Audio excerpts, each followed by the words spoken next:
So what we're going to do is have a very quick report from each of the lead facilitators in each of the breakout rooms. We're doing this to report where we hear some common ideas emerging or where there were differences of opinion. This is obviously a very broad brush report. We will be taking detailed notes from each of the table facilitators and any others taking notes for the final report that comes from this morning's meeting. But I'm going to turn it over to Yulia. She was in the sustainability room to just give us the highlights from the results of the 2 sessions. After we hear from each of the 4 facilitators, I'm going to ask you quickly about I'm going to open the mic to the room. I've got 3 roving mics, and I'm going to wrap up by asking you quickly about your perspective on the project. Okay, thank you. Very good discussions at both rotations. Generally, I would say there was a lot of support for the solutions for sustainability. Definitely, at least few tables told us that yes, solutions do raise the bar, particularly when it comes to sustainability. We also heard comments like, given the rate of climate change, perhaps this is the space where we should not fear technology and move forward and get on with it. That being said, there was general advice that more good information, more awareness, and more education needs to be done on what is proposed, especially when it comes to digitally enabled solutions, and especially when it comes to using timber and passive housing. What would be nice to see is both benefits and the risks, looking at the existing looking at the countries where the solutions are already being used and exist, and understanding what works and what doesn't, but also thinking about cost and how does that affect cost as opposed to what is now current standard building practice, for example.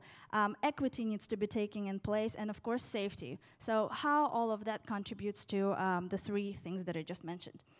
We also talked a lot about the need to ensure diversity and the need to encourage diversity when it comes to vendors and models of implementation, understanding that some of it will be automated, so keeping that in mind, so human capital versus automation, and also small, large vendors that could provide and help implement all of that. At the very end, I think a lot of the discussions pointed towards the need to highlight and explain what is the benefit for Toronto and all people living in Toronto. Other big thing that was discussed is the flooding and how do you mitigate and plan for flooding adequately and provide practical solutions and show them. Wonderful. Okay. Matthew, from the mobility conversation. Thanks. We also had really interesting conversations, both the first and the second session. And generally, there was a fair amount of support for a number of the solutions related to the new mobility, but thinking about how they're being achieved. And there was desire to see a kind of simplification or more accessible, being really clear on how the solutions really help to achieve what was termed in our room the big or the whole hope, really the objectives that are trying to be achieved through the process. And also thinking a lot, it was a common theme about thinking about how to translate successful solutions to other parts of Toronto, not just to this area, and even beyond Toronto as well. And really ensuring that any solutions, plans, implementation are future-proofed. So thinking ahead to the future and new technologies that are coming online now, but also making sure the space and the area, the planning is flexible for things that we're not aware of yet as well that will come in. One thing related to that was kind of this idea of virtual or no mobility, so people working from home, making sure the space can support that as well. Also thinking about security, looking more around security and safety, especially for people using the area at nighttime, whether that be people who are working there trying to get home or people that just happen to be in the area. And finally, planning for people getting around. There was a lot of talk, especially in the second session, about transit, making sure that it's well connected, not just in the area, but to and from through transit, whether that be LRT or other modes of transit as well. Great. Thanks. So we were in the complete communities room. The bulk of the discussion in this room focused in on the affordable housing solutions and evaluation. And I would say there's a good mix of opinions about it. There were some who were supportive of the affordable housing solutions and were saying this is a really urgent problem in our city, and we need to get on with addressing it. There were quite a few people who also were felt that the solutions proposed in terms of affordable housing didn't do enough. They thought either that there should be more affordable housing, more deeply affordable housing, and where there is deeply affordable housing, that should be in addition to the 20% that Waterfront Toronto is seeking, not subtracted from the 20%. They also said that affordability should apply not just to housing, but also for retail and leases, so that there's a range of different services there. We had a range of opinions about on unit size. Some people said that larger unit size, like affordable housing, should also be livable housing, and they preferred larger housing in that regard. But there were others who thought you just got to cram as much in as you can given the crisis. So if they got to go smaller to do that, then they were supportive of that. Some people thought there wasn't enough information really to weigh in on affordable housing one way or the other, and they asked about more data questions such as how many units could Waterfront Toronto realistically get. At Quayside was one example. Some of the protections or things that they would like to see considered or ways that Waterfront Toronto could strengthen it would be to try to prevent foreign investment or to ensure that there is local investment to stop people from speculating and increasing the price of housing. Ways to stop people from selling what are supposed to be affordable units and then they become unaffordable. We also had a couple people said that 12 acres is just not going to be enough to solve the quantum of problems in the entire city. So just to spread the love, and 20% should really be a requirement across the city. Really quickly, the other points we talked about were around diversity and equity and conversations around who gets access and making sure this is a place for a range of people, whether they're artists, youth, seniors, and we talked a lot about flexibility in terms of shared spaces. I think in the STOA, there was a range of opinions about that as a solution. Some people thought it was a nice idea and that the idea of short-term leases could be good, but others were worried that short-term leases could also be a mechanism to boot people out really quickly. There were also some concerns about data collection and data use and digital privacy in general. Thanks. And then just to wrap up that fourth room, in the broadest of strokes, when we were talking about the economic development solutions proposed, as well as the partnership and digital topics, we had both that there was too much information in order to be able to digest and really get our heads into what's on the table here, and also that more detail in other places is required, which you'll recall if you've participated before is a consistent message, that it's both too much and too little. And when more detail was required, it was very often related to the storage related to digital data and data governance. So in the broad strokes, tough, both too much and too little information. That being said, there were people who were very clearly supportive and other people that were very concerned. When people said they support it, they talked about their pro-development. They want the jobs. They want those jobs locally. They want an opportunity for local investment. They say things like this property could be a trendsetter, referring to tall timber. Those that are concerned talk about the track record of Google and Alphabet, and they wonder if this really will improve people's lives. They are questioning the process all the way back to the beginning, which is again something that's familiar, but that came up in both rounds of the small group discussion from the original RFP. Someone said, I like the idea, but I don't like how this process has gone. And many tables said they want to see Waterfront Toronto and governments in a very strong position. That being said, some criticism of Waterfront Toronto and the structure and makeup of the evaluation committee. So I think there were real clear divisions in terms of support and concern. In terms of broad observations where people were not specifically, I like it or I don't like it, they said, look, we need some clarity on the value proposition here. They said, what's the give, what's the take, and is it good? I don't get it yet. I'm not sure. And they're looking to Waterfront Toronto to show some leadership on that, some clarity around the power and the division between the private control over potentially public assets and public spaces, and how would the responsibility divide up between Waterfront Toronto and Sidewalk Labs, and making sure there's further consultation and making sure that that benefit is local, whether it's local residents, local jobs, local businesses. And so it was quite robust, and I expect that there are many, many more points beyond that. So what I'd like to suggest With your permission, I expect this meeting will go 15 minutes longer than we expected. So I'm going to wrap up by 1:45. We were supposed to wrap up at 12:30. What I would like to do is we've got 3 mics that'll move around the room. And if there is something that you need to tell the group that you haven't heard already or that you would like to reinforce for whatever reason, and you feel that this is the forum in which you want to do it, I've got a mic at the front, Yelena's got a mic at the side, and where's the third mic? Great, Blair, fantastic. Put your hand up and we'll do that. I will spend 10 minutes doing it. We are going to be judicious. I'm going to do 1, 2 at the front, maybe 1, 2 at the back, and 1, 2 on the side. And I appreciate that we will not get to everybody. You will have to go online or stay after lunch and join us again. Then we're going to wrap up. I'm just going to check in with where you're at the project. David. Thank you. And I want to say that I appreciate the chance to have this consultation and the discussion. And I've been at every one so far, and I do appreciate the opportunity to have input, to hear from other people. But I have to also express a bit of frustration that we received this stuff like a week ago.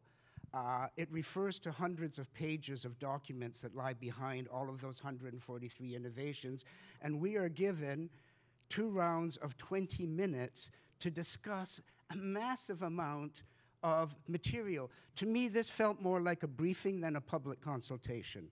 And I would like to have a briefing, and I appreciate the briefing, but I also want a consultation after we've had a chance to think about it, to understand it, to ask questions about it, to get the details, and then to form an opinion.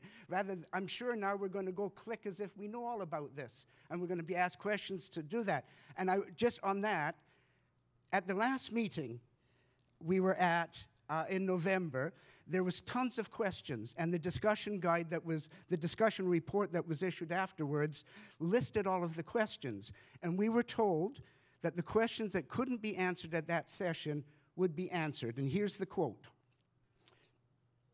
Waterfront Toronto will respond to unanswered questions by the next round of consultation. There were 8 pages of unanswered questions in that report, and I haven't seen an answer to one of those questions. I think that follow-up, when we have a commitment coming out of this process, I would like to see that it is honored. Thank you. All right. David and I had this conversation before the meeting started also very quickly. I think that the materials that you've received from Waterfront Toronto were their attempt to respond to it directly.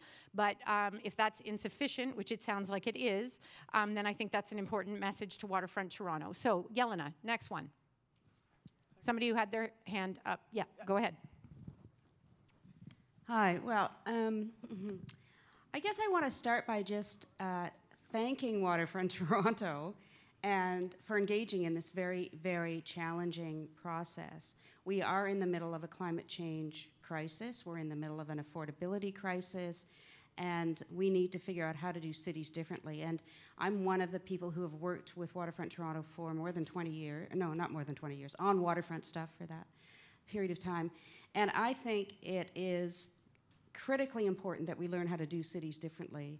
And this is a risky and controversial but very important step to try and figure that out. And if, for instance, in the 12 acres of Quayside, we can get close to net zero in a neighborhood, that is transformational. And it couldn't be more important than at this point, as every day we see more and more about the dangers of climate change to our species and every other species on Earth. So I say there's a good discussion here, there's good critiques, it all needs to be thought through, but the main prize here is actually the transformation that we need to make. So thank you. Blair, did you have somebody? Great. Go ahead. Okay. Just 2 quick questions. One, as someone who sees a great deal of risk coming from the partnership, not necessarily the Quayside vision, but the partnership itself, and not a lot of value added, this is a precedent-setting proposal in terms of both policy and public money. There's a great deal of public money on the table. The trade-offs really matter, and we seem like we're far away from seeing the actual plan. which has also been a recurrent issue. This feels like it's the last public consultation, but I think we really need to see and have a chance to talk about the plan, see the balance of trade-offs, the details of the TAC before it gets voted on by the board. Question being, are alternative vendors and alternative models even still on the table at this point? Okay, thank you very much. Hi, my name is Sabina, and I'm here for myself. I'm also involved in my community volunteering, and I'm here because I support progress. I believe we have unique opportunity to build a blueprint for sustainable, responsible, and safe community that could become prototype for communities, if not in Canada, North America, worldwide. This is going to be something new, and all I'm asking you is to open your mind, ask questions, raise concerns to make this project better. Please, let's not shut it down before it even hits the ground. This is an opportunity in this day and age of climate change, of unaffordable housing, where we need to put technology together and use the data that we have to build something better, something new. Thank you.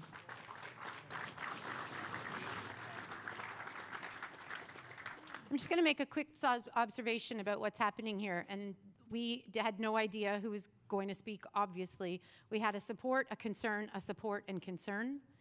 This room is a proxy for 3 million people that live in the city of Toronto.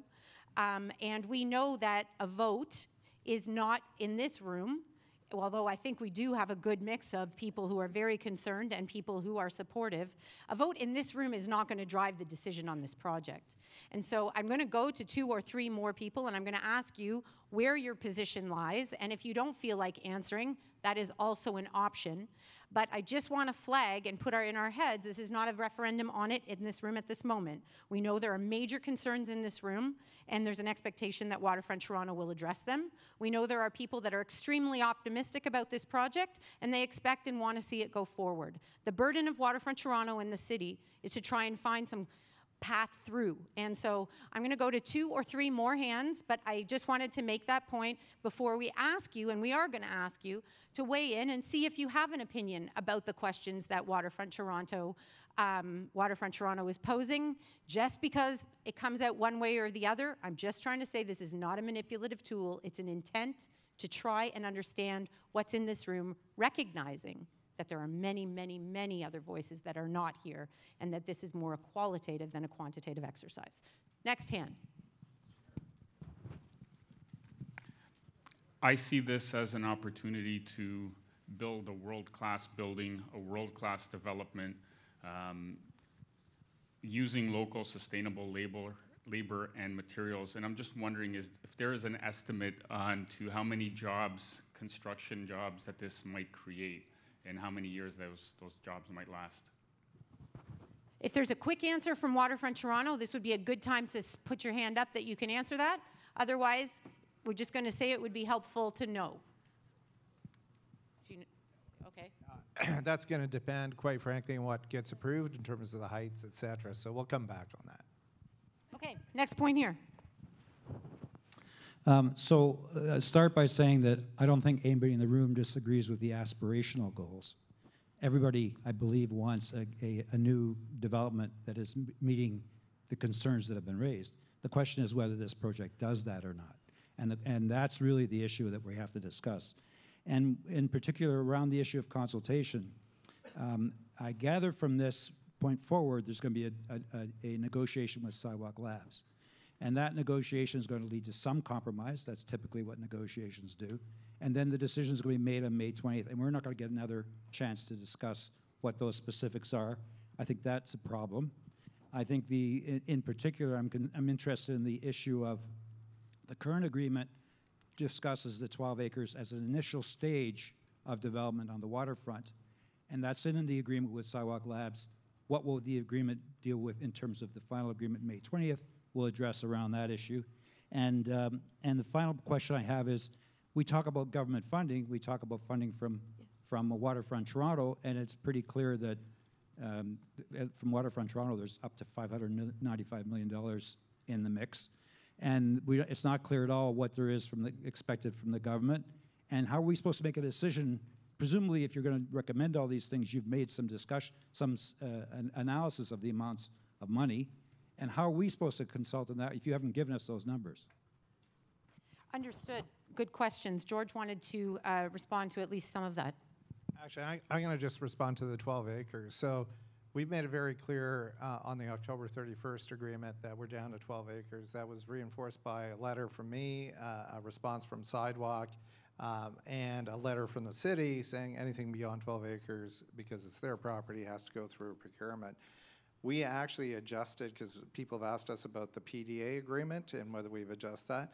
That was adjusted on December 17th, signed off by Sidewalk and myself. Okay, so Yelena, you got somebody? Okay, and then Thorben will wrap up with you, and then we'll be done. So make your way up here. So I'm a resident of the St. Lawrence Neighborhood Association or area, which is right alongside this development.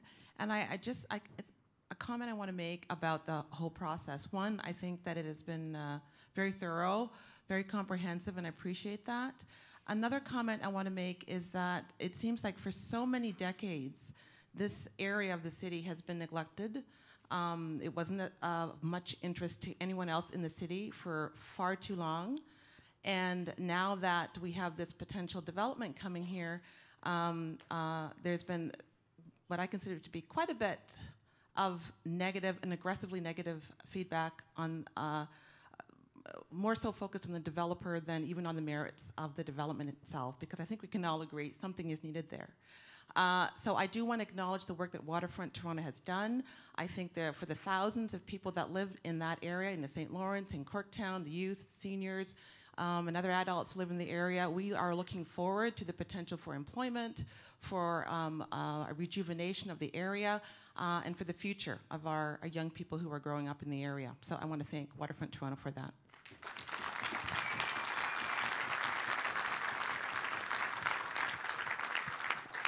Okay, I'm just going to, for the final comment, Torben, there, but Brendan, I'd like you to get the first question that's going to come up next, just so people can take a look. Torben, go ahead.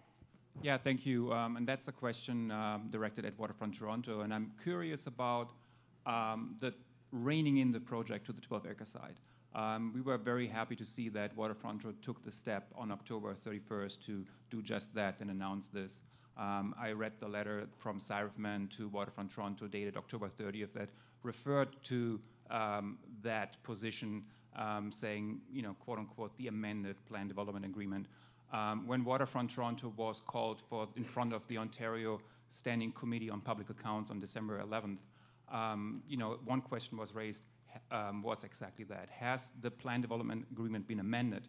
Waterfront Toronto's answer was like, yes. Then Waterfront Toronto's answer was like, well, it's in the process of being amended. So we saw the amendment was finally posted on December 17th, many weeks after October 31st, and then another one posted in January. So the question that I have, reading through the plan development agreement, there are a lot of sections in there that would actually allow Sidewalk Labs to further expand along the Waterfront Toronto designated area. And I'm not a lawyer, I may be wrong with that, but you know, I think it would be interesting to actually read the plan development agreement and see how reined in this project actually is. You know, and it is one concern of ours that we have, that we are actually talking about setting sort of the, you know, laying this, you know, the seeds for a further expansion that allows Sidewalk Labs to expand to Waterfront Toronto areas that are much larger than the 12 acres. George, can you speak to that? I'm going to just reaffirm what I said already. The PDA is very clear, and the city is very clear on what their process will be. So I'm not sure I can add any more to that. I think we're fairly clear. Well, the city is clear, that's right. And the city sent a letter on October, you know, that was published on October 30th or 31st. But we're also talking about lands that are not owned by the city, that are privately owned, and that are owned by the province. So how clear are those stakeholders in this process? Right. And does that present an opportunity for Sidewalk Labs to expand under the same conditions that will be approved for the 12-acre site to other areas in the designated Waterfront Toronto area? The concern is clearly that there's more than 12 acres on the table legally, and I think that there has been some lack of clarity, if I understand well, on whether it is more than 12 acres. So just reiterate for the benefit of people who are not I'll just tell the board is focused on the 12 acres. That's all we're voting on with regards to the issue for May 20th. And we have no interest at this point in engaging any other discussions with Sidewalk on anything other than 12 acres. So clearly, there are people paying very close attention to the details. Many members of the public had said the details are important, that all the way down to the legal agreement, where it appears that there is not confidence or not on the same page, that worry has been addressed, and that's something that we'll need to follow up with. So just while we wrap up and appreciate folks staying around, I would like to just check in on the questions that Waterfront Toronto was posing. If you do not want to answer, do not worry. We know how many of these clickers are out there. If you don't answer, it's fine. We also have, if you're unsure or unclear, that's a good signal too. And so I really don't want you to feel pressured in any way. But in the broadest of strokes, do you think the innovations raise the bar on meeting the urban challenges discussed? Do you think they really raise the bar? They somewhat raise the bar? They do not raise the bar? Or you're unsure? You got 15 seconds. Use your clicker. I don't see everybody grabbing their clicker because they don't like this. We have 130 clickers out there. Okay, 88 of the 130 clickers said they raised the bar. Okay, let's go to the next one. Again, I don't want you to get the impression that this is going to be the result of Waterfront Toronto is quite aware there are 3 million people that live in this city, and this is a subset, but we're just trying to get a flavor, in part because people called our office and said they were worried about speaking up if they were supportive, and they were worried about speaking up if they were against. So, next one. Do you think that Waterfront Toronto has identified sufficient controls to manage risks? The controls are sufficient, number one. The controls are somewhat sufficient. The controls are insufficient or unsure.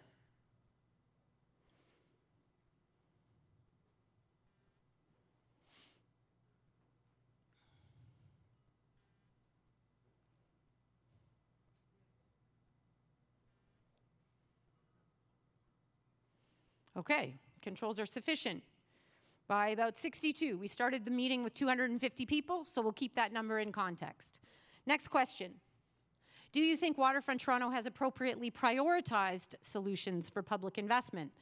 Solutions are appropriately prioritized. Some are appropriately prioritized. They are not appropriately prioritized, or you're unsure or you're unclear.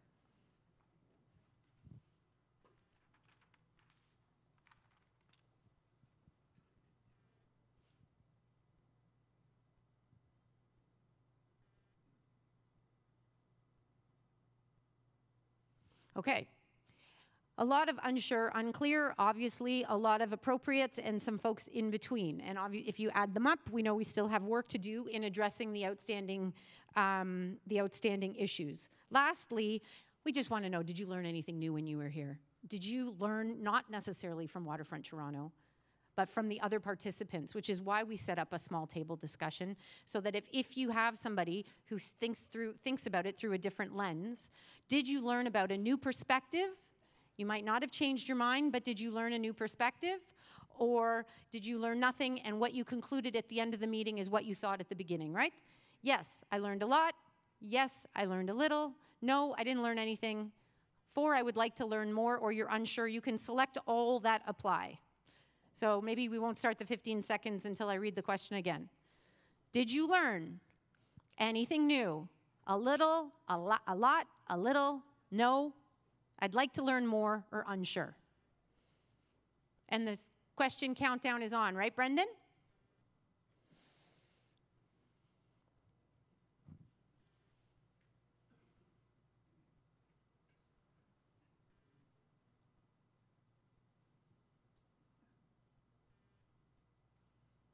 Okay, learned a lot, learned a little, and a lot of 45 folks, I want to learn more. We use this clicker technology as an experiment. As you know from previous meetings, we have not. We don't want to have it in any way get in the way of having difficult discussions. It's a mechanism to try and open the door to having people express their point of view, where in a room like this, it's very tough to go one by one.